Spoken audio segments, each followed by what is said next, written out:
বিসমিল্লাহির রহমানির রহিম। Dear student, সবাইকে শুভেচ্ছা জানিয়ে শুরু করছি। নবম দশম শ্রেণীর সাধারণ গণিতের নবম অধ্যায় অর্থাৎ ত্রিকোণমিতিক অনুপাতের অনুশীলনী 9.2 এর আজ প্রথম লেকচার। তো এই লেকচারে আমি ত্রিকোণমিতিক মান সমূহ কিভাবে নির্ণয় করতে হয়, অর্থাৎ sine 30 degree, sine 0 degree, sine 45 degree, sine 60 degree অথবা সাইন 90 ডিগ্রি, এই যে মান সমূহ, যেমন সাইন 30 ডিগ্রি, সাইন 30 ডিগ্রি যদি হয় তাহলে হয় কত, 1/30 ডিগ্রি সাপেক্ষে হবে কত, লম্ব বাই অতিভুজ 1/√2, সরি 1/2। সাইন 30 ডিগ্রির মান হয় 1/2 এবং কোসের মান হয় কোস 30 ডিগ্রির মান হয় কোস ভূমি বাই অতিভুজ। তাহলে ভূমির মান যদি হয় √3, অতিভুজ হবে 2, √3/2। এই যে সাইন 30 ডিগ্রির মান 1/2, কোস 30 ডিগ্রির মান √3/2, অথবা টেন 45 ডিগ্রির মান কত, টেন 30 ডিগ্রির মান কত, কোট 30 ডিগ্রির মান কত, এই মানসমূহ কিভাবে নির্ণয় করতে হয় আমি এই প্রসেসটা আমি তোমাদেরকে দেখাবো। এই প্রসেসটা নির্ণয় করার আগে আমি যে ত্রিকোণমিতিক মানসমূহ নির্ণয় করার আগে আমি জ্যামিতিক কিছু আলোচনা করব। যেমন আমরা জানি ত্রিকোণমিতি হচ্ছে জ্যামিতির একটা পার্ট। যেহেতু ত্রিকোণমিতি জ্যামিতির একটা পার্ট, তো ত্রিকোণমিতির এই মানসমূহ বোঝার আগে আমাদেরকে জ্যামিতি সম্পর্কে ভালো আইডিয়া নিতে হবে। জ্যামিতি সম্পর্কে যাদের ভালো আইডিয়া আছে তারা এই ত্রিকোণমিতির মানসমূহ নির্ণয় করার ক্ষেত্রে খুব হিমশিম খাবে না। যেমন এই মানগুলো অনেকে কি করে, মুখস্থ করে। আমরা কি করব, মুখস্থ করব না। আর যদি মুখস্থ করে থাকি তাহলে তো ভালো, কিন্তু মুখস্থ না করেও কিভাবে আমরা যে কোনো সময় যাতে এই মানগুলা জট করে বলে দিতে পারি, তো সেই প্রসেসটা আমরা দেখবো। তো এই প্রসেসটা দেখাতে গিয়ে আমার এখানে এই যে মান নির্ণয় করার ক্ষেত্রে, নির্ণয় করার পদ্ধতি নির্ণয়ের ক্ষেত্রে আমার আমার 2 থেকে 3টা লেকচার দিয়ে লাগতে পারে। তো ধৈর্য সহকারে যদি এই 2 থেকে 3টা লেকচার কেউ দেখে থাকো তাহলে এই মান নির্ণয় করা তোমার একেবারে নখদর্পণে চলে আসবে, এই কথা আমি গ্যারান্টি দিয়ে বলতে পারি। তো এখন প্রথমে আমি জ্যামিতির আলোচনা করব বলছি, তাহলে প্রথমে আমরা আসি রেখা কাকে বলে। আমি বলি যে রেখা, যেমন এই হচ্ছে একটি রেখা। রেখা বলতে হচ্ছে কি, যে রেখা হচ্ছে এমন একটি যার কোনো প্রান্ত বিন্দু নেই, অসংখ্য বিন্দুর সঞ্চারপথ। যেমন সহজ কথা আরো ভেঙে যদি বলি, তাহলে এই একটা বিন্দু, এই একটা বিন্দু, এই একটা বিন্দু, এই একটা বিন্দু, এই বিন্দুগুলা মিলে কি হয়েছে, একটা রেখা তৈরি হয়েছে। অর্থাৎ বিন্দুগুলা যোগ করলে কি হয়, এভাবে একটা সরল রেখা পাওয়া যায়। তো এই যে রেখার মনে করো এবার এই দিক থেকে কোথায় থেকে শুরু হয়েছে আমি জানি না, আবার এই দিকে শুরু হয়ে কোথায় গিয়ে শেষ হয়েছে আমি জানি না।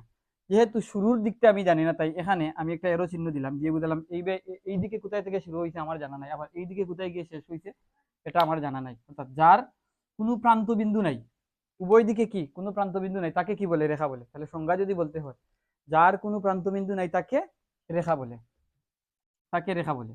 আমি সংজ্ঞাটা এখানে না লিখলাম, মুখে মুখেই বলি রেখা। এবং এই রেখা যেহেতু এর দুইটা দিকেই কোনো প্রান্ত বিন্দু নাই, এখন আমি যদি এই রেখার একটা দিক যদি আমি এভাবে কেটে দেই, এই রেখাটাকে যদি কেটে এইখানে মনে করো এইখানে হচ্ছে প্রান্ত বিন্দুটা ধরে নিই, তখন এই হচ্ছে প্রান্ত বিন্দু এ, এবং এইদিকে কি গেছে, এটা দিলাম বি, এ বি। আমি এত লম্বা করে না, একটু শর্ট করে আঁকি, এই পর্যন্ত দিলাম এ বি। তাহলে একটা প্রান্ত বিন্দু আছে, আবার এই প্রান্ত বিন্দু থেকে শুরু হয়ে সঞ্চার বিন্দুগুলার সঞ্চারপথ শুরু হয়ে ওইদিকে কোথায় গিয়ে শেষ হয়েছে এটা আমার জানা নাই। অর্থাৎ তাহলে একটা প্রান্ত বিন্দু আছে আর একটা প্রান্ত বিন্দু কি আমার জানা নাই। যদি এমন হয় যে যার একটা প্রান্ত বিন্দু আছে এবং একটা প্রান্ত বিন্দু নাই, তাহলে তখন এটা রেখা না হয়ে এটাকে বলা হবে কি, রশ্মি। এটাকে বলা হবে রশ্মি, এটা হবে রশ্মি, রশ্মি। তাহলে রেখা কাকে বলে এবং রশ্মি কাকে বলে আমরা বুঝলাম। রেখা হচ্ছে অসংখ্য বিন্দুর সঞ্চারপথ যার কোনো প্রান্ত বিন্দু নাই, আর রশ্মি হচ্ছে যার একটা প্রান্ত বিন্দু আছে তাকে রশ্মি বলে। তখন আমি রেখাটাকে আবার এখানে আঁকবো। এই হচ্ছে একটি রেখা, যার এইভাবে দিয়ে বুঝালাম যে এর কোনো কি এদিক দিয়ে বর্ধিত আছে, এদিক দিয়ে বর্ধিত আছে। তাহলে এ বি হচ্ছে একটি রেখা। এই এ বি রেখা থেকে আমি এই বিন্দু পরিমাণ আর এই বিন্দু পরিমাণ একটা অংশ আমি কি করলাম, কেটে নিয়ে আসলাম নিচে। তাহলে এই যে এ বি রেখা থেকে এই অংশটুকু আমি নাম দিলাম কি সিডি। সিডি যে অংশটুকু আমি কেটে নিয়ে আসছি, মনে করো এই অংশটুকু আর এখানে নাই, আমি কেটে নিয়ে এখানে নিয়ে আসছি। এই যে সিডি অংশটুকু আমি কেটে নিয়ে আসছি, রেখার থেকে একটা কি করছি, অংশ নিয়ে আসছি। তাহলে এটা কি, এটাকে বলা হবে, যেহেতু রেখা থেকে একটা অংশ নিয়ে আসছি তাই এটাকে বলা হবে রেখাংশ, এটাকে বলা হবে রেখাংশ। তাহলে রেখাংশ, তাহলে রেখাংশের বেলায় আমরা কি বলতে পারি, যার দুইটা প্রান্তবিন্দু আছে। রেখাংশের বেলায় দুইটা প্রান্তবিন্দু আছে, রেখার বেলায় যার কোনো প্রান্তবিন্দু নাই। আমি যদি এখানে একে দেখাই, এই হচ্ছে এদিকে শুরু এদিকে শেষ এ, এদিকে এদিকে কোথায় শুরু হয়েছে জানা নাই, এদিকে শেষ কোথায় হয়েছে সেটাও জানা নাই, এটা হচ্ছে রেখা। আবার একটা প্রান্তবিন্দু আমার জানা আছে, একটা প্রান্তবিন্দু জানা আছে এবং অপর প্রান্তবিন্দু আমার জানা নাই, এটাকে নাম দিলাম আমি সিডি। তাহলে এইটা হবে, এটা যদি হয় রেখা, এটা হবে কি রশ্মি। আর রেখার থেকে একটি অংশ যদি আমি কেটে নিই, মনে করলাম আমি অংশটুকু কেটে নিলাম, এটাকে দিলাম এক্স ওয়াই, তাহলে এইটাকে বলা হবে কি রেখাংশ। রেখাংশ। তাহলে রেখা, রশ্মি এবং রেখাংশ, এই বিষয়টা আমরা বুঝলাম। এখন এটার পর আমরা বুঝবো কি কোণ। কোণ কাকে বলে? তো কোণ, রশ্মি তো আমরা চিনি, যেমন এই হচ্ছে একটা রশ্মি, এই হচ্ছে একটা রশ্মি, এই হচ্ছে একটা রশ্মি, এই রশ্মিটাকে আমি নাম দিলাম ও এ একটি রশ্মি, ও এ একটি রশ্মি, ও একটি রশ্মি যার প্রান্তবিন্দু হচ্ছে ও, এটা হচ্ছে কি প্রান্তবিন্দু, এটা হচ্ছে প্রান্তবিন্দু। রেখা, রেখাংশ, রশ্মি, এর আগে কোণটা আমি বলিনি। কোণ হচ্ছে, কোণ কাকে বলে? এই হচ্ছে একটা রশ্মি, এই রশ্মিটাকে এখানে বুঝাই, এই রশ্মিটার এই প্রান্তবিন্দু থেকে আমরা আরেকটা রশ্মি অঙ্কন করলাম, এই হচ্ছে আরেকটা রশ্মি, এইটার নাম দিলাম আমি ও বি। তাহলে ও এ একটি রশ্মি, ও বি একটি রশ্মি, এবং দুইটা রশ্মি ও বিন্দুতে এসে কি হয়েছে, মিলিত হয়েছে, অর্থাৎ ও বিন্দু থেকে দুইটা রশ্মি উৎপত্তি হয়েছে। এই যে দুইটা রশ্মির মধ্যবর্তী মধ্যবর্তী যে গ্যাপ বা ফাঁকা জায়গা, সহজ ভাষায় বললে দুইটা রশ্মির মধ্যবর্তী যে ফাঁকা জায়গা, সেই জায়গাটাই হচ্ছে কোণ। এটাই হচ্ছে কি কোণ, এটা কি, এটাই হচ্ছে কোণ, এটাই কি কোণ। এখন কত ডিগ্রি আছে সেটা আমার এখানে হয়তো আমি লিখলাম না, এটা আমার জানা নেই, তবে এইটা হচ্ছে কোণ। তাহলে কোণ কাকে বলে? দুইটা রশ্মি যে প্রান্ত বিন্দুতে মিলিত হয়, তাদের মধ্যবর্তী যে জায়গাটুকু, সেটাই হচ্ছে কোণ। তাদের মধ্যবর্তী উৎপন্ন জায়গাটাই হচ্ছে কি কোণ। তাহলে কোণ কাকে বলে আমরা বুঝলাম। এখন এই কোণটা আমি এইভাবে না এঁকে, মনে করো আমি অন্যভাবে একটু আঁকি। এই যে ও ও বিন্দু থেকে একটা রশ্মি উত্থিত হয়ে এইভাবে বর্ধিত হলো, নাম দিলাম ও এ, এবং একই সাথে আরো একটা রশ্মি এই ও বিন্দু থেকে ও এ রশ্মির ঠিক বিপরীত দিকে উত্থিত হলো, ঠিক বিপরীত দিকে এইভাবে উত্থিত হলো, যার নাম দিলাম আমি বি, অর্থাৎ ও এ এবং ও বি। এই যে ও এ এবং ও বি, এইটা হচ্ছে আমার দুইটা রশ্মির প্রান্তবিন্দু। এই প্রান্তবিন্দু থেকে, এই বিন্দু থেকে, ও বিন্দু থেকে ও এ রশ্মিটা উৎপন্ন হয়েছে, আবার ও বিন্দু থেকে ও বি রশ্মিটা এই দিকে গেছে। এই যে ও এ রশ্মি এবং ও বি রশ্মি, এই দুইটার মধ্যবর্তী এইখানে যে জায়গাটুকু আছে, এই যে এটাকে, এই যে জায়গাটুকু আছে, যেমন আমি এখানে কোণ বলছিলাম কি আগে, দুইটা রশ্মির মধ্যে যে জায়গাটুকু আছে ফাঁকা জায়গা, এটাই হচ্ছে কোণ। তাহলে এই যে এই যে ওবি রশ্মিটা, ওবি রশ্মিটাকে আমি এখান থেকে তুলে এনে যদি মনে করো এখানে আনলাম, তারপর এখানে মুছে দিলাম, এখান থেকে তুলে আমি এখানে আনলাম, তাহলে এই অংশটুকু মুছে দিলাম, মুছে দিলে তাহলে কোণটা আরো বড় হলো। এখানে আনার পর এই অংশটুকুকে এবার এখানে আনলাম, তাহলে কোণটা আরো বড় হলো, এই রশ্মিটা মুছে দিলাম, মুছে দিয়ে এইটাকে আমি কি করলাম, ঠিক বিপরীত দিকে নিয়ে আসলাম, ঠিক বিপরীত দিকে নিয়ে আসলাম।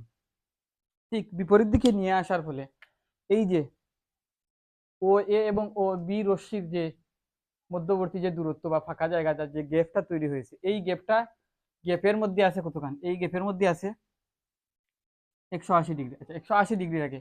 দেখো তো এই যে এই একটা রশ্মি, এই একটা রশ্মি, দুইটা রশ্মি মিলে কি হয়েছে, একটা আরেকটার বিপরীত দিকে যাওয়ার ফলে কি একটা রেখার মতো তৈরি হয়েছে না, সরল রেখার মতো তৈরি হয়েছে না। যেহেতু দুইটা রশ্মি একটি বিন্দু থেকে উত্থিত হয়ে দুইটা বিপরীত দিকে, দুইটা রশ্মি একটি বিন্দু থেকে উত্থিত হয়ে বিপরীত দিকে যাওয়ার ফলে একটি রশ্মির রেখার মতো দেখায়, একটি রেখার মতো দেখায়। তাই এই দুইটা রশ্মির মধ্যবর্তী যে কোণ, এই কোণকে বলা হয় সরল কোণ। এটা সরল রেখার মতো দেখায় বিধায় এই কোণকে বলা হয় কি সরল কোণ। সরল কোণ, এটাকে বলা হয় সরল কোণ। আর সরল কোণ আমরা একটি বৃত্তের ভিতরে কত ডিগ্রি কোণ থাকে, একটি বৃত্তের ভিতরে থাকে আমরা জানি কি 360 ডিগ্রি কোণ, অর্থাৎ এই যে এই অংশ আর এই অংশ মিলে কি 360 ডিগ্রি হয়। তো 360 ডিগ্রিকে যদি আমরা এইভাবে অর্ধেক করে ফেলি, দেখো তো এইটা আর এটা সমান না, অর্ধেক করে ফেলি, তাহলে এই অর্ধেক অংশে কত ডিগ্রি আছে? 180 ডিগ্রি আছে, 180 ডিগ্রি আছে। তাহলে আমরা এখন কি বলতে পারি যে একটি প্রান্ত বিন্দু থেকে বা একটি প্রান্ত বিন্দু থেকে যদি বিপরীতমুখী দুটি রশ্মি উৎপন্ন হয়, বিপরীতমুখী দুটি রশ্মি যদি উৎপন্ন হয়, তাদের মধ্যবর্তী যে কোণ উৎপন্ন হয়, তাদের সেই কোণটাকে বলা হয় কি? সরল কোণ। যেহেতু দুইটা রশ্মি একে অপরের বিপরীত দিকে যাওয়ার ফলে একটা সরল রেখার মতো দেখায়, তাই এটাকে বলা হয় সরল কোণ। আর এক সরল কোণ সমান কত ডিগ্রি হয়? 180 ডিগ্রি হয়। কারণ আমরা জানি কি, একটা বৃত্ত 360 ডিগ্রি যদি হয়, তাহলে 360 ডিগ্রিকে অর্ধেক যদি করি, 360 ডিগ্রিকে 2 ভাগ করলে কত হয়? 180। তাহলে এই দিকে আছে 180, তার মানে নিচের দিকেও কত আছে? নিচের দিকেও 180 ডিগ্রি আছে। তাহলে সরল কোণ কাকে বলে আমরা এখন বুঝলাম। সরল কোণ বুঝার পর আমরা এখন এই যে এই রেখার উপর এই মনে করে একটা রশ্মি আছে, রশ্মি বা এটা রেখাই ধরলাম, এটা একটা রেখা, তার মানে এইখানে কি 180 ডিগ্রি কোণ আছে, 180 ডিগ্রি বা এক সরল কোণ আছে এখানে। আমি যদি এইখানে প্রান্তবিন্দু নির্ণয় করি, এখন এই 180 ডিগ্রিকে আমি সমান 2 ভাগে বিভক্ত করলাম, সমান কি করলাম? 2 ভাগে বিভক্ত করলাম। তো এই যে 180 ডিগ্রিকে আমি যদি সমান 2 ভাগে বিভক্ত করি, এভাবে এই যে সমান 2 ভাগে বিভক্ত করি, তাহলে এই এই ও বিন্দুতেই কি করলাম? ওই 180 ডিগ্রিকে সমান 2 ভাগে বিভক্ত করার জন্য ও সি নামে আরেকটা রশ্মি আঁকলাম। তাহলে যেহেতু এই টোটালটা হচ্ছে 180 ডিগ্রি, টোটালটা কত? 180 ডিগ্রি। তাহলে যেহেতু 180 কে আমি কি করছি? অর্ধেক করছি, 2 ভাগ করছি। তাহলে এই অংশে আছে কত ডিগ্রি? 90 ডিগ্রি। আর এই অংশে আছে আরো 90 ডিগ্রি, তাই তো। এখন এই যে ও এ এবং ওবি রশ্মিটাকে ওবি যে ও এ এবং ওবি রশ্মির প্রান্তবিন্দুতে একটা রেখা আঁকছি, অর্থাৎ 180 ডিগ্রিকে কি করছি? সমদ্বিখণ্ডিত করছি বা 2 ভাগ করছি। 2 ভাগ করার ফলে আমার এখানে কি হয়েছে? এখানে 2 ভাগ করার ফলে 90 ডিগ্রি কোণ উৎপন্ন হয়েছে। এই যে যেই রেখা দ্বারা আমি, যেই রশ্মি দ্বারা, এটাকে সাধারণত রশ্মি বলে, রেখা না, এই ও সি রশ্মি দ্বারা যেহেতু আমি সমদ্বিখণ্ডিত করছি, ওবি রশ্মিটা এই যে কোণের উপর, এই যে 180 ডিগ্রি কোণের উপর কি হয়েছে? সরাসরি লম্বভাবে পতিত হয়েছে না, এইভাবে খাড়াভাবে পতিত হয়েছে না। যেহেতু এটা খাড়াভাবে পতিত হয়েছে, তাহলে এইটাকে বলা হয় কি? যে বি এ রেখার একটি কি? লম্ব। বি এর উপর কি? লম্ব, বা ও এ রশ্মির উপর লম্ব, অথবা ও বি রশ্মির উপর লম্ব। আমি যদি এখানে এই অংশটুকু আঁকি, যে ও এবং এ, ও এটা আঁকলাম, তাহলে এই ও এর উপর আমি ও এর প্রান্তবিন্দুর উপর আমি সোজা করে একটা খাড়া একটা রশ্মি নিয়ে আসলাম। নিয়ে আসার ফলে এখানে কত ডিগ্রি কোণ উৎপন্ন হয়েছে? 90 ডিগ্রি। এই যে ও বিন্দুতে সোজা একটা রেখা পড়ছে, এটাকে আমি নাম দিলাম সি। এই রেখাটা কি? ও এর উপর কি? লম্বভাবে, সরাসরি লম্বভাবে পতিত হয়েছে না, লম্বভাবে। তাই ওসি হচ্ছে কি? ও এর উপর লম্ব। আবার আমি এটাকে অন্যভাবে বলতে পারি, ওসির উপর ও এও একটি লম্ব। কারণ এই চিত্রটাকে যদি আমি একটু ঘুরিয়ে দিই, তাহলে ও এটা কি হবে? লম্ব হবে ওসির উপর। ওসিটা তখন ভূমির উপর থাকবে, আর ও এটা লম্ব হিসেবে কাজ করবে। তাহলে এই যে এখানে কি ওসি লম্ব কি করছে? একটি সরল কোণকে সমান 2 ভাগে ভাগ করছে। সমান 2 ভাগে ভাগ করার ফলে কি হয়েছে? 90 ডিগ্রি কোণ উৎপন্ন হয়েছে। একটি সরল রেখা যেহেতু একটি লম্ব দ্বারা সমান 2 ভাগে বিভক্ত হয়, তাই এদের প্রত্যেকটিকে বলা হয় কি? সমান সমান কোণ বা সমকোণ। এদের প্রত্যেকটিকে বলা হয় কি? সমকোণ। তাহলে এইটা একটা সমকোণ, আর এটি একটি সমকোণ। তাহলে সমকোণ কাকে বলে আমরা এখন সমকোণও বুঝতে পারলাম। কেন এটাকে সমকোণ বলা হয়? কারণ কি, একটা সরল রেখাকে আরো একটি লম্ব দ্বারা সমান 2 ভাগে ভাগ করে, সমান সমান 2টা ভাগে ভাগ করে, একটা কোণকে, একটি সরল কোণকে আরেকটি লম্ব সমান সমান 2টা ভাগে ভাগ করে, তাই এদের প্রত্যেকটা ভাগকে এক একটি সমকোণ করে, প্রত্যেকটা ভাগকে এক একটি সমকোণ বলা হয়। তাহলে সমকোণ সমান কি? এখন আমরা যদি বলি সমকোণ সমান কত ডিগ্রি? সমকোণ সমান 90 ডিগ্রি আমরা জেনেছি। কেন 90 ডিগ্রি এইটুকু তো জানি না, আজকে আমরা জানলাম। সমকোণ সমান হচ্ছে কি? 90 ডিগ্রি। সমকোণ সমান, তাহলে আমরা বলতে পারি কি? সমকোণ সমান 90 ডিগ্রি। এক সমকোণ সমান 90 ডিগ্রি। আচ্ছা, এক সমকোণ সমান 90 ডিগ্রি, তাহলে এই সমকোণ সমান তো আরেকটা 90 ডিগ্রি। তাহলে দুইটা 90 ডিগ্রি মিলে, আচ্ছা আমি এভাবে লিখি, একটা সমকোণ হচ্ছে, এই সমকোণ হচ্ছে কত ডিগ্রি? 90 ডিগ্রি। যোগ করলাম আমি এই সমকোণ কত? 90 ডিগ্রি। তাহলে দুইটা সমকোণ মিলে কি কি হয়েছে? 180 ডিগ্রি হয়েছে। আর যখন 180 ডিগ্রি কোণ হবে, তাহলে তখন তাকে কি বলবো আমরা? সরল কোণ বলবো। তাহলে আমরা কি এই কথা বলতে পারি না যে দুই সমকোণ মিলে একটা সরল কোণ হয়, দুই সমকোণ মিলে দুইটা সমকোণ মিলে কি হয়? একটা একটা সরল কোণ হয়। আর যেহেতু 180 ডিগ্রি, 180 ডিগ্রি মানেই তো সরল কোণ। তাহলে দুই সমকোণ মিলে কি হয়? একটা সরল কোণ হয়। তাহলে এই কথাকে বলা যায় এক সরল কোণ সমান দুই সমকোণ, আবার দুই সমকোণ সমান এক সরল কোণ। তাহলে এইটুকু আমরা বুঝলাম। বুঝার পর এখন এই যে কোণ 80,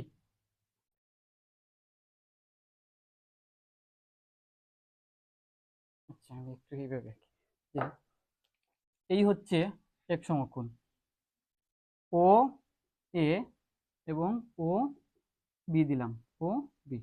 এখানে কত ডিগ্রি আছে? 90 ডিগ্রি আছে, এখানে 90 ডিগ্রি আছে। এখন এই 90 ডিগ্রি আমি এই যে ও বি লম্বটাকে আমি একটু কি করলাম, একটু একটু ছোট করলাম, এই কোণটাকে আমি একটু ছোট করলাম। 90 ডিগ্রি থেকে আমি একটু কোণটাকে ছোট করলাম, লাল কালি দিয়ে দেখাই। 90 ডিগ্রির কোণটাকে যদি আমি এখন একটু ছোট করি, তাহলে ও বি, অর্থাৎ এই যে ও বি, ওবিটাকে মুছে দিয়ে আমি এটাকে কি করলাম? ও সি করলাম। তাহলে এই যে কোণ উৎপন্ন হয়েছে এখানে কি 90 ডিগ্রি চাইতে কি ছোট, 90 ডিগ্রি চাইতে ছোট। অর্থাৎ 90 ডিগ্রি চাইতে ছোট কোণ যদি হয় তাহলে এটা কি? সূক্ষ্মকোণ। 90 ডিগ্রি চাইতে ছোট কোণ হলে এটাকে সূক্ষ্মকোণ। যেহেতু ছোট ছোটকে আমরা সূক্ষ্ম বলেই ডাকি, তাই 90 ডিগ্রি থেকে ছোট কোণকে কি বলে? সূক্ষ্মকোণ বলে। আবার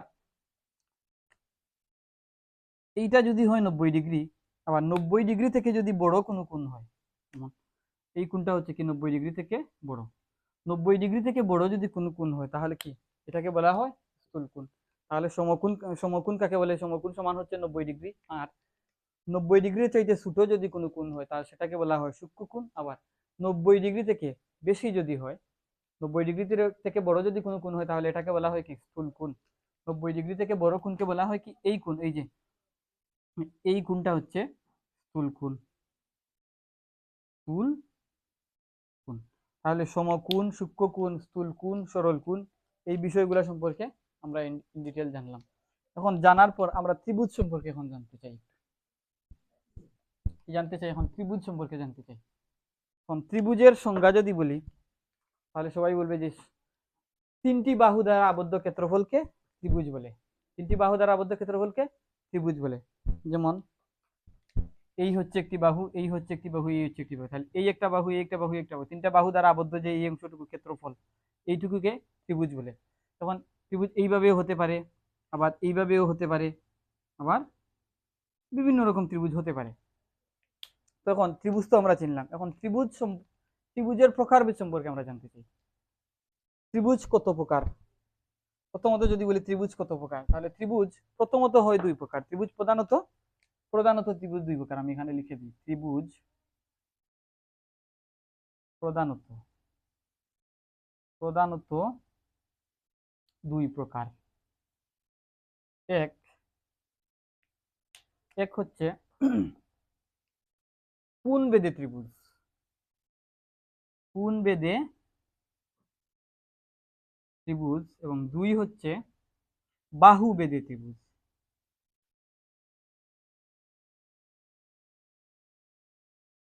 কোণবেদে ত্রিভুজ এবং বাহুবেদে ত্রিভুজ। এখন কোণবেদে ত্রিভুজ, যেমন এই যে কোণ পড়লাম, একটা কি সূক্ষ্মকোণ, আর একটা সমকোণ, আর একটা স্থূলকোণ। এই যে কোণগুলা বলছি, এই কোণগুলার নামের সাপেক্ষে ত্রিভুজেরও নামকরণ করা হয়। আবার বাহুবেদে, অর্থাৎ যদি কোনো ত্রিভুজের তিনটা বাহু পরস্পর সমান হয় তাহলে তাকে সমবাহু ত্রিভুজ। যদি দুইটা বাহু সমান হয় তাহলে সমদ্বিবাহু ত্রিভুজ, এবং তিনটা বাহু সমান হলে বিষমবাহু ত্রিভুজ। এখন আমরা কোণবেদে ত্রিভুজ এবং বাহুবেদে ত্রিভুজ এই দুইটা তো জানলাম। এখন কোণবেদে ত্রিভুজকে আরো তিন ভাগে ভাগ করা যায়। যেমন এই অংশটুকুকে আমি যদি এখানে এনে লিখি, এখানে লিখি যে কোণবেদে ত্রিভুজকে তিন ভাগে ভাগ করা যায়। যেটা এক হচ্ছে সমকোণী ত্রিভুজ, সমকোণী সমকোণী ত্রিভুজ। দুই হচ্ছে সূক্ষ্মকোণী ত্রিভুজ, সূক্ষ্মকোণী ত্রিভুজ, এবং তিন হচ্ছে স্থূলকোণী ত্রিভুজ। তিন হচ্ছে কি? স্থূলকোণী ত্রিভুজ। তাহলে সমকোণী ত্রিভুজ, সমকোণ বলতে কি? 90 ডিগ্রি। তাহলে এইভাবে আমরা বলতে পারি না যে যেই ত্রিভুজের একটি কোণ 90 ডিগ্রি বা সমকোণ, যে ত্রিভুজের একটি কোণ 90 ডিগ্রি বা সমকোণ তাকে সমকোণী ত্রিভুজ বলে। তাহলে এই ত্রিভুজের এই কোণটাই হচ্ছে কত ডিগ্রি? 90 ডিগ্রি। এই ত্রিভুজের এই কোণটা হচ্ছে 90 ডিগ্রি। যেহেতু একটা কোণ 90 ডিগ্রি, তাই এই ত্রিভুজটাকে কি বলতে পারি আমরা? সমকোণী ত্রিভুজ। তাহলে এটা সমকোণী ত্রিভুজ। সমকোণী ত্রিভুজ, সমকোণী ত্রিভুজ চিনলাম। তাহলে সমকোণী ত্রিভুজ হচ্ছে এইটা। এটা হচ্ছে কি? সমকোণী ত্রিভুজ। এখন তারপর আছে কি? সূক্ষ্মকোণী ত্রিভুজ। যেই ত্রিভুজের তিনটি কোণই সূক্ষ্মকোণ, অর্থাৎ তিনটা কোণই কি 90 ডিগ্রি থেকে ছোট, তাকে সূক্ষ্মকোণ বলে। এখন এই যে ত্রিভুজের তিনটা তিনটা বাহু দ্বারা আবদ্ধ ক্ষেত্রফল তো ত্রিভুজ। এই জিনিসটা আমাদেরকে মনে রাখতে হবে যে ত্রিভুজের ভিতরে যে তিনটা কোণ হয়, তিনটা কোণকে যোগ করলে ত্রিভুজের তিন গুণার সমষ্টি, ত্রিভুজের তিনটা কোণকে যোগ করলে 180 ডিগ্রি হয়। তাহলে এভাবে বলতে পারি যে ত্রিভুজের তিন গুণার সমষ্টি, তিন কোণের সমষ্টি 180 ডিগ্রি হয়, অর্থাৎ এক সরল কোণ হয়। তাহলে ত্রিভুজের তিন কোণের সমষ্টি 180 ডিগ্রি বা এক সরল কোণ। তাহলে এইখানে 90 ডিগ্রি হলে বাকি দুইটাতে কি আরো 90 ভাগ করা আছে, এটা থাক। তাহলে সূক্ষ্মকোণ, যে ত্রিভুজের তিনটা কোণই হচ্ছে 90 ডিগ্রি চাইতে ছোট বা সূক্ষ্মকোণ, যে ত্রিভুজের তিনটি কোণই সূক্ষ্মকোণ তাকে সূক্ষ্মকোণী ত্রিভুজ বলে। তাহলে এইভাবে যদি আমি বলি, এই তাহলে এইখানেও 90 ডিগ্রি থেকে কম, এখানেও কম, এখানেও 90 ডিগ্রি থেকে কম, তাহলে এটা কি? সূক্ষ্মকোণী ত্রিভুজ। তাহলে সূক্ষ্মকোণী ত্রিভুজ হচ্ছে এইটা, সূক্ষ্মকোণী ত্রিভুজ। আর স্থূলকোণ, স্থূলকোণটা কাকে বলে? স্থূলকোণ হচ্ছে যে কোণের পরিমাণ 90 ডিগ্রি থেকে বেশি তাকে স্থূলকোণ বলে।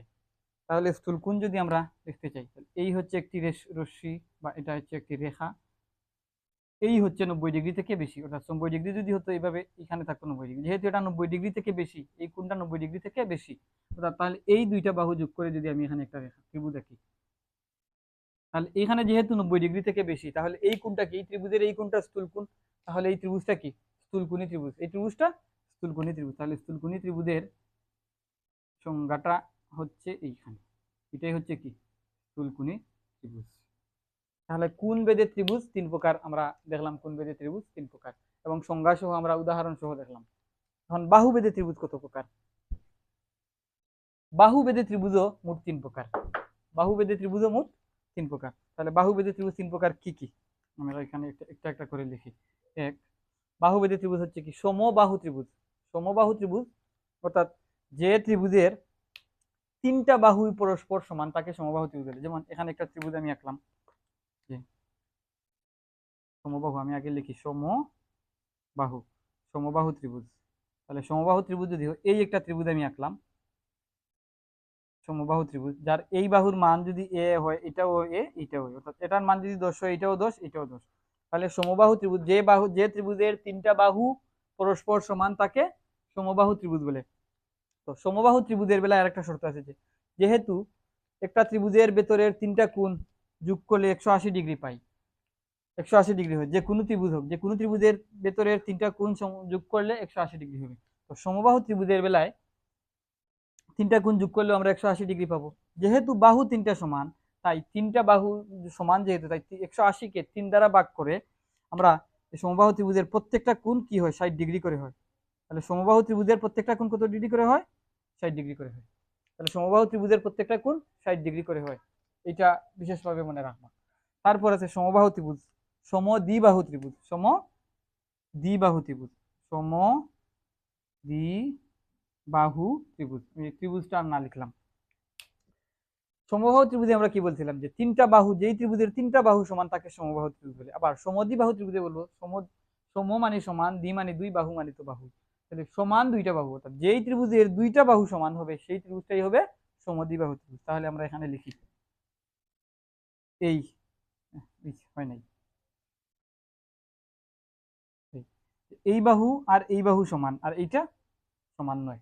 তাহলে যেহেতু এই বাহু আর এই বাহু সমান, তাহলে এই ত্রিভুজটা কি? সমদ্বিবাহু ত্রিভুজ। তো সমদ্বিবাহু ত্রিভুজের বেলায় কোণের ভিন্ন ভিন্ন মান থাকতে পারে। এখন সমবাহু, সমদ্বিবাহু, বিষমবাহু, বিষমবাহু ত্রিভুজ। তৃতীয় বাহুটা হচ্ছে কি? তৃতীয় ত্রিভুজটা হচ্ছে বিষমবাহু, বিষমবাহু। তো বিষমবাহু ত্রিভুজের তাত্ত্বিকা অর্থাৎ হচ্ছে যে তিনটা বাহুই কি?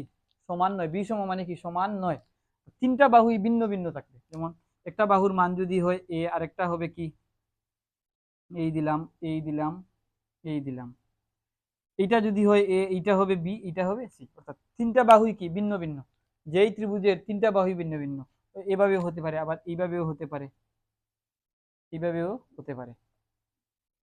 এটাও বিষমবাহু ত্রিভুজ। যদিও কোণের বেলায় গেলে এটা স্থূলকোণই হয়, তবে আমরা যেহেতু এখন বাহুর বেদে ত্রিভুজ পড়ছি, তাই এটা এখন বিষমবাহু ত্রিভুজ। তাহলে যেই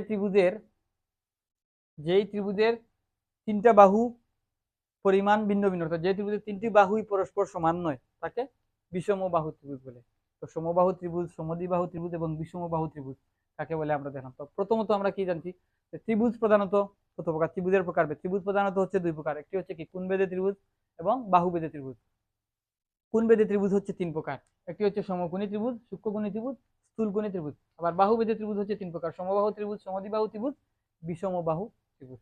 তাহলে ত্রিভুজ সম্পর্কে আমরা মোটামুটি পিএইচডি করে ফেলছি।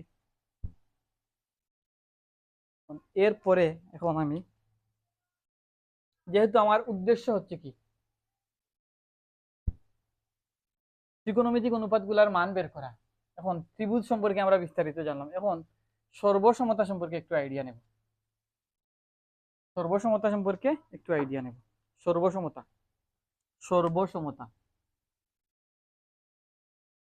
সর্বসমতা, সর্বসমতা হচ্ছে দুইটা বস্তু পরস্পর, যদি দুইটা বস্তু যদি থাকে, যেমন এখানে আমি দেখাতে পারি, এই যে কলম আমার কাছে দুইটা কলম আছে, এই দুইটা কলমই একই কোম্পানির, একই সাইজের, এবং প্রত্যেকটার গায়ে একই ধরনের লেখা, এবং প্রত্যেকটার নির্দিষ্ট দূরত্ব বজায় রেখে লেখাটাও আছে, অর্থাৎ দুইটা কলমের উচ্চতা, ওজন, কালি সবকিছু কি একই। তাহলে এই ত্রিভুজের এই, সরি, এই কলম আর এই কলম কি দুইটা সর্বসম।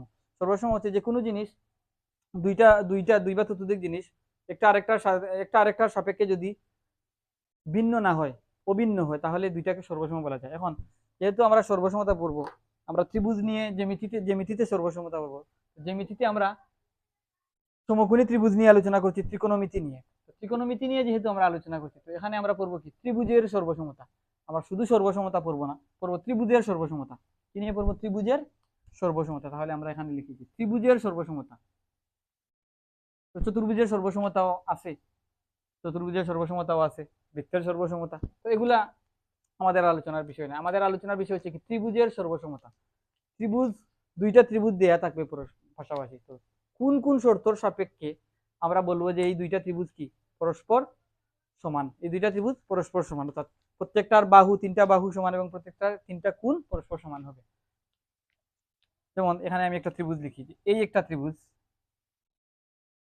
খালি নেই, এই একটা ত্রিভুজ, নাম দিলাম এ বি সি। এইখানে আরেকটা ত্রিভুজ, নাম দিলাম X Y Z, X Y Z. এই দুইটা ত্রিভুজ, মনে করো এই বাহুর মান, এ বি বাহুর মান যা, আমি মনে করো এ বি বাহুর সমান হচ্ছে কি এক্স ওয়াই বাহু, এবং বিসি বাহু সমান হচ্ছে ওয়াই জেড বাহু, এবং এসি বাহু সমান হচ্ছে এক্স জেড বাহু। অর্থাৎ এই বাহু সমান, এই বাহু সমান, এই বাহু সমান, এবং এই কোণ সমান, এই কোণ সমান, এই কোণ সমান। এই যে দুইটা ত্রিভুজ আমি সমান সমান বললাম, অর্থাৎ এই ত্রিভুজটাকে আমি যদি তুলে নিয়ে এই ত্রিভুজের উপর বসাই, তাহলে নিচে যে একটা ত্রিভুজ আছে সেটা আর দেখা যাবে না, কারণ এই ত্রিভুজ আর এই ত্রিভুজ কি সর্বসম, সব দিক দিয়ে সমান।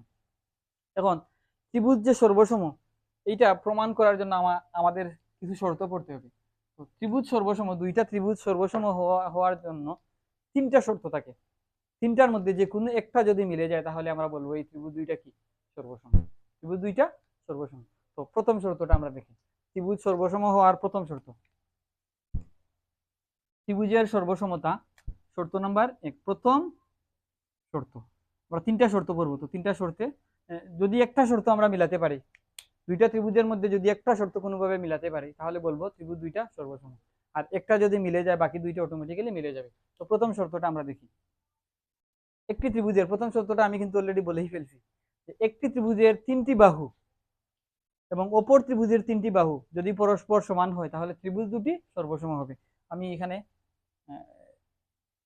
লিখার দরকার নাই, আমি মুখে মুখেই বলি, একটি ত্রিভুজের তিনটি বাহু এবং অপর ত্রিভুজের তিনটি বাহু যদি পরস্পর সমান হয় তাহলে ত্রিভুজ দুটি সর্বসম হবে। আমি এখানে লিখি, এই হচ্ছে একটা ত্রিভুজ,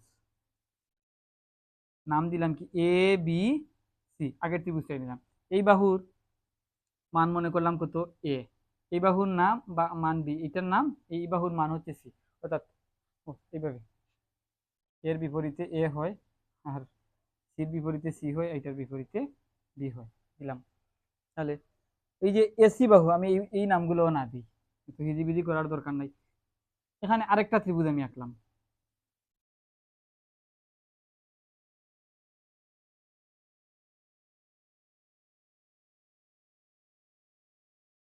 মনে করো এক্স ওয়াই জেড, এই ত্রিভুজটা আঁকলাম। এইখানে আমি দেখলাম যে এই ত্রিভুজের এবি বাহুর মান হচ্ছে কত 5 একক। এখানেও দেখলাম এই যে এক্স ওয়াই জেড ত্রিভুজের এবি বাহুর মানও 5 একক, এবং বিসি ত্রিভুজের, এই ত্রিভুজের এ বি সি ত্রিভুজের বিসির মান কত 5 না, এটা দিলাম মনে করো 6 একক।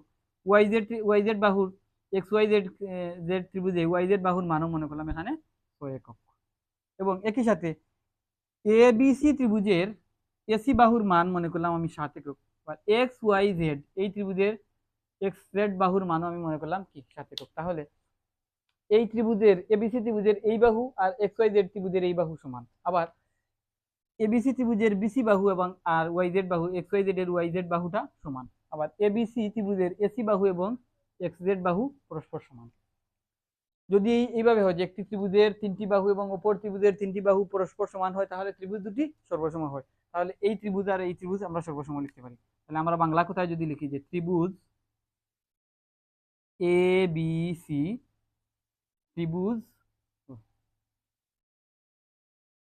ত্রিভুজ এক্স ওয়াই জেড, এবিসি ত্রিভুজ, এই যে বাংলা কথায় লিখছি এবিসি ত্রিভুজ, বাংলা কথায় এই যে ত্রিভুজটা না লিখে আমরা এইভাবে প্রকাশ করব। যেহেতু আমরা 9 10 উঠে গেছি, আমরা এইভাবে প্রকাশ করবো যে এই ত্রিভুজের মতো একটা চিহ্ন দিয়ে আমরা প্রকাশ করবো ত্রিভুজ এ বি সি। আর এখানেও ত্রিভুজ এক্স ওয়াই জেড আমরা লিখবো। এই দুইটা ত্রিভুজ কি সমান, আমরা দুইটাতে লিখলাম ত্রিভুজ কি সমান। আচ্ছা, দুইটা ত্রিভুজ কি শুধুই সমান? দুইটা ত্রিভুজের কি সব দিক দিয়ে সমান না? যদি দুইটা ত্রিভুজ বা দুইটা জিনিস সব দিক দিয়ে সমান হয় তাহলে এটা কি বলে? সর্বসম বলে। এই ত্রিভুজ এই যে এই ত্রিভুজের প্রত্যেকটা বাহু যেহেতু সমান এবং কোণগুলোও প্রত্যেকটা সমান হবে, যেহেতু এই ত্রিভুজের যা যা আছে এই ত্রিভুজের ঠিক তাই তাই আছে, তাহলে এই ত্রিভুজ আর এই ত্রিভুজ দুইটা কি পরস্পর সর্বসম। তো সর্বসম লেখার জন্য আমাদেরকে এইভাবে সমান চিহ্নের উপরে একটা বিশেষ একটা সাইন দিতে হবে, এইভাবে এভাবে একটা সাইন দিতে হবে, এই যে একটা সাইন। এটা কি, এই চিহ্নটার নাম কি বাংলায় বললে সর্বসম, ইংরেজিতে সম্ভবত প্রপোর্শনেট বলা হয়, আমি সঠিক নামটা এখন মনে পড়ছে না। তো তাহলে ত্রিভুজ এ বি সি সর্বসম ত্রিভুজ এক্স ওয়াই জেড।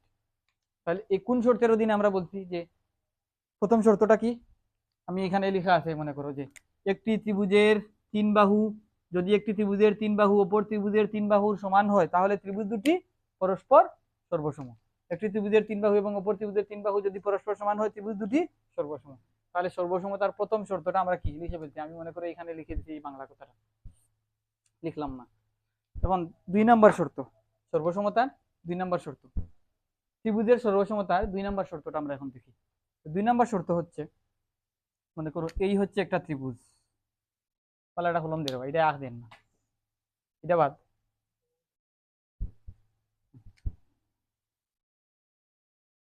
এই মনে করে একটা ত্রিভুজ আমি আঁকলাম, এটার নাম দিলাম, এটার নামও আমি এ বি সি দিলাম।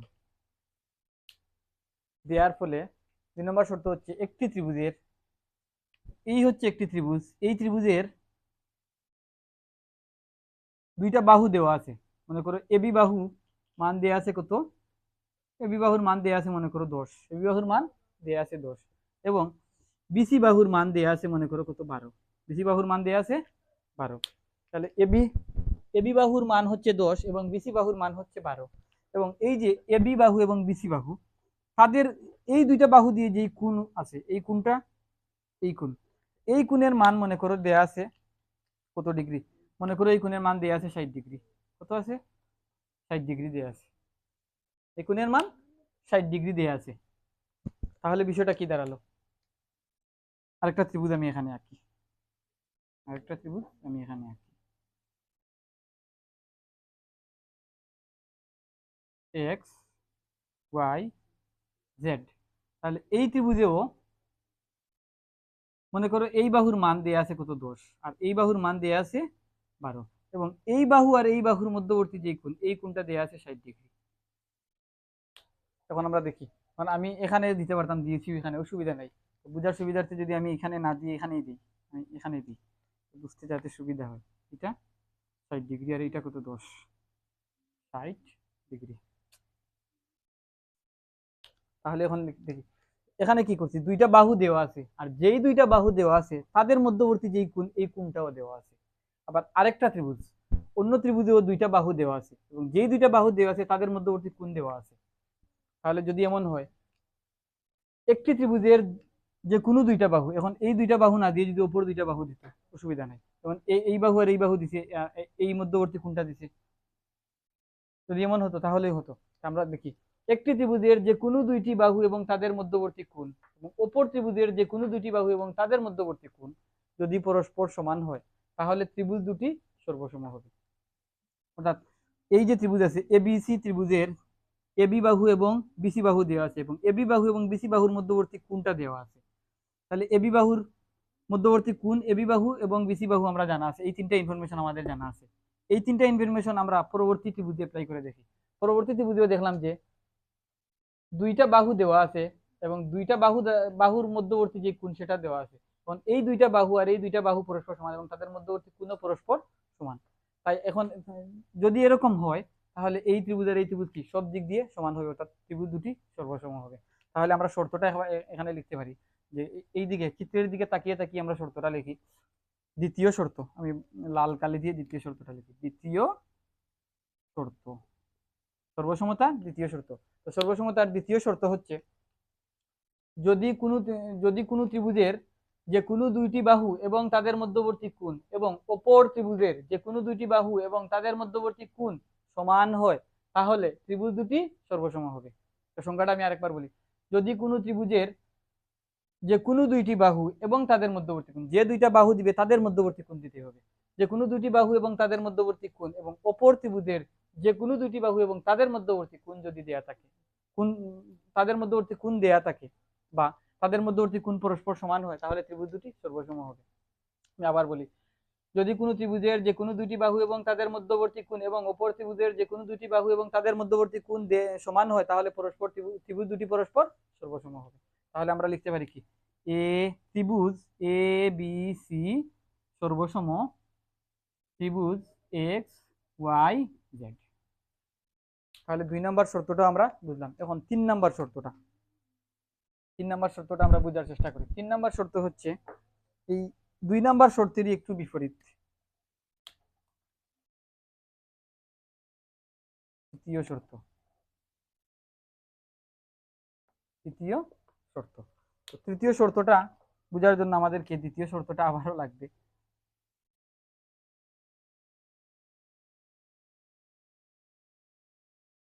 A B C, A B C. আমি এখানে আগের নামটুকু দিই, 10 12, 10 12, এখানে ছিল 60 ডিগ্রি, এখানে ছিল 60 ডিগ্রি। তো তৃতীয় শর্ত হচ্ছে এই শর্তেরই উল্টা রূপ। যেমন এখানে কি ছিল, দুইটা বাহু এবং তাদের মধ্যবর্তী কোণ দেওয়া ছিল। তৃতীয় শর্তে দুইটা বাহু থাকবে না, দেয়া থাকবে দুইটা কোণ। তাহলে যদি কোনো ত্রিভুজের দুইটি কোণ, যেমন এইটা দেয়া আছে কত 60 ডিগ্রি, আর এইটাও দেয়া আছে মনে করো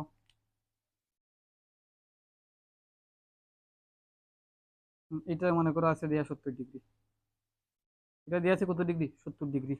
তাহলে কোনো ত্রিভুজের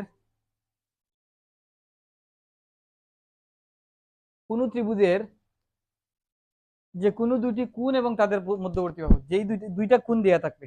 3 নম্বর শর্তে কি, একটা ত্রিভুজের দুইটা কোণ দেওয়া থাকবে, এবং যেই দুইটা কোণ দিবে সেই দুইটা কোণের মধ্যবর্তী যে বাহু বা অন্তর্ভুক্ত যে বাহু, তার দেয়া আছে কি বি কোণ এবং এ কোণ। এ কোণ এবং বি কোণ আমার দেয়া আছে, এবং এ কোণ এবং বি কোণ এই দুইটা কোণের মধ্যবর্তী বাহু কোনটা, এ বি বাহু। তাহলে শর্তটা এইভাবে যে, যদি কোনো ত্রিভুজের যে কোনো দুটি কোণ এবং তাদের মধ্যবর্তী বাহু, যদি কোনো ত্রিভুজের যে কোনো দুটি কোণ এবং তাদের মধ্যবর্তী বাহু, এবং অপর ত্রিভুজের যে কোনো দুইটি কোণ, আমি মনে করলাম এই X Y Z, X Y Z, এই ত্রিভুজের এই কোনো 60 ডিগ্রি, এটা 70 ডিগ্রি এবং এই বাহু 10 মিটার। তাহলে যদি কোনো ত্রিভুজের যে কোনো দুইটি বাহু এবং তাদের যে কোনো দুইটি কোণ, আগেরটা ছিল বাহু, যে কোনো দুইটি কোণ এবং তাদের মধ্যবর্তী বাহু এবং অপর ত্রিভুজের যে কোনো দুইটি কোণ এবং তাদের মধ্যবর্তী বাহু পরস্পর সমান হয়, তাহলে ত্রিভুজ দুটি সর্বসম হবে। তাহলে ত্রিভুজের সর্বসমতার তৃতীয় শর্তটা আমরা এখান থেকে দেখলাম। তৃতীয় শর্তে কি বলা আছে? দ্বিতীয় শর্তে বলা ছিল কি যে কোনো দুইটি বাহু এবং তাদের মধ্যবর্তী কোণ।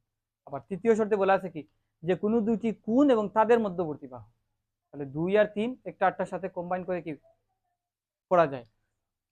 তাহলে ত্রিভুজের তৃতীয় শর্ত মতে, ত্রিভুজের সর্বসমতার তৃতীয় শর্ত মতে কোনো ত্রিভুজের যে কোনো দুইটি বাহু এবং তাদের কোনো ত্রিভুজের যে কোনো দুইটি কোণ এবং তাদের মধ্যবর্তী বাহু এবং অপর ত্রিভুজের যে কোনো দুইটি কোণ এবং তাদের মধ্যবর্তী বাহু যদি পরস্পর সমান হয়, তাহলে ত্রিভুজ দুটি সর্বসম হবে। তাহলে এই ত্রিভুজ আর এই ত্রিভুজ কি সর্বসম। আমি এখানে আর সর্বসমটা লিখলাম না। তো এই যে সর্বসমতা এই বিষয়টা আমরা দেখলাম ত্রিভুজের। আমাদের টার্গেট কি ছিল? আমাদের টার্গেট ছিল যে ত্রিকোণমিতিক অনুপাতের মানসমূহ। ত্রিকোণমিতিক অনুপাতের মানসমূহ নির্ণয় করতে গিয়ে আমাদেরকে জ্যামিতির কিছু বিষয়ে আলোচনা করতে হয়েছে। এখানে আমি দেখি একটু পূরক কোণের অনুপাত বের করে দেওয়া যায় কিনা। পূরক কোণের অনুপাত এখন দেবো না, পরবর্তী লেকচারে দেবো। তো আমাদের মেইন টার্গেট ছিল কি ত্রিকোণমিতিক অনুপাতের মানসমূহ নির্ণয় করা, অর্থাৎ sin 30 ডিগ্রির মান, tan 30 ডিগ্রির মান বা sin 60 ডিগ্রির মান, এই অনুপাতের মানগুলা কিভাবে নির্ণয় করতে হয় এইটুকু বের করা আমাদের উদ্দেশ্য ছিল। তো আমাদের যেই উদ্দেশ্য ছিল আমরা কিন্তু এখানে এখনো আসিনি, আমাদের উদ্দেশ্য জায়গায় এখনো আসিনি। আমি কি বলছিলাম, এই মানগুলা বের করার জন্য আমাদের যে আনুষঙ্গিক ব্যাপার স্যাপার আছে সেগুলা নিয়ে আমি আলোচনা করবো, তারপর মানগুলা বের করে দেবো। প্রথমত এইগুলা বের করতে হলে এই বিষয়গুলো আমাদের জানা প্রয়োজন। তো অনেকের জানা থাকে না বিধায় আমি বললাম, অনেকের আবার বিষয়গুলো জানা আছে। তো যাদের জানা আছে তো জানা আছে, যাদের জানা নাই তারা যদি জেনে থাকো এখান থেকে তাহলে তো আলহামদুলিল্লাহ ভালো।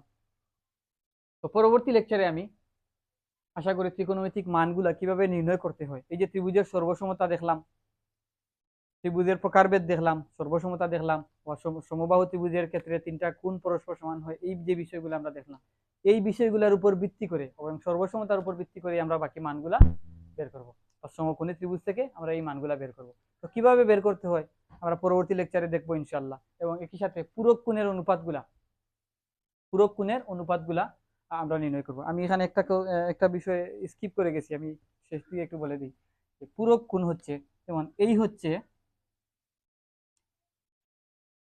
এখানে হচ্ছে কত ডিগ্রি সমকোণ 90 ডিগ্রি, এখানে আছে কত ডিগ্রি 90 ডিগ্রি। 90 ডিগ্রি যদি এখন এই যে 90 ডিগ্রি আছে, আমি এখানে তো 90 ডিগ্রি তো আছেই অলরেডি, আমি এইটাকে 90 ডিগ্রিকে আমি দুইটা খণ্ডে ভাগ করলাম, যেমন এইভাবে ভাগ করলাম। এখানে দিলাম কত ডিগ্রি, মনে করো 70 ডিগ্রি দিলাম, আর এখানে দিলাম 20 ডিগ্রি। তাহলে 70 আর 20 আর 20 ডিগ্রি মিলে কি হয়েছে 90 ডিগ্রি হয়েছে। অর্থাৎ আমি এই কথা বোঝাতে চাচ্ছি যে যদি দুইটা কোণ মিলে এক সমকোণ হয়, অর্থাৎ দুইটা কোণের সমষ্টি বা যোগফল এক সমকোণ হয় অথবা 90 ডিগ্রি হয়, তাহলে একটিকে আরেকটির সাপেক্ষে কি বলে? পূরক কোণ বলে। তাহলে এই যে এখানে হচ্ছে কি 20 ডিগ্রি আর এটা হচ্ছে 70 ডিগ্রি, তাহলে 20 ডিগ্রি হচ্ছে 70 ডিগ্রির পূরক কোণ, আবার 70 ডিগ্রি হচ্ছে কি 20 ডিগ্রির পূরক কোণ। কেন? কারণ 70 ডিগ্রি আর 20 ডিগ্রি যোগ করলে কত হয়? 90 ডিগ্রি হয়। অর্থাৎ আমরা জানি কি যে দুইটি কোণের সমষ্টি যদি বা দুইটি কোণের যোগফল যদি 90 ডিগ্রি হয় অথবা এক সমকোণ হয়, তাহলে দুইটি কোণের একটি কোণকে অপর কোণের সাপেক্ষে পূরক কোণ বলা হয়। তাহলে এই কোণকে এই কোণের পূরক কোণ আর এই কোণকে এই কোণের পূরক কোণ বলা হয়। তো পূরক কোণের অনুপাত কিভাবে নির্ণয় করতে হয়, ত্রিকোণমিতিক পূরক কোণের অনুপাত কিভাবে নির্ণয় করতে হয়, আমি ত্রিকোণমিতিক মান বের করার পরে এই পূরক কোণের অনুপাতগুলা দেখিয়ে দেওয়ার চেষ্টা করব। তো এই পর্যন্ত সবাইকে ধন্যবাদ জানিয়ে বিদায় নিচ্ছি। আসসালামু আলাইকুম।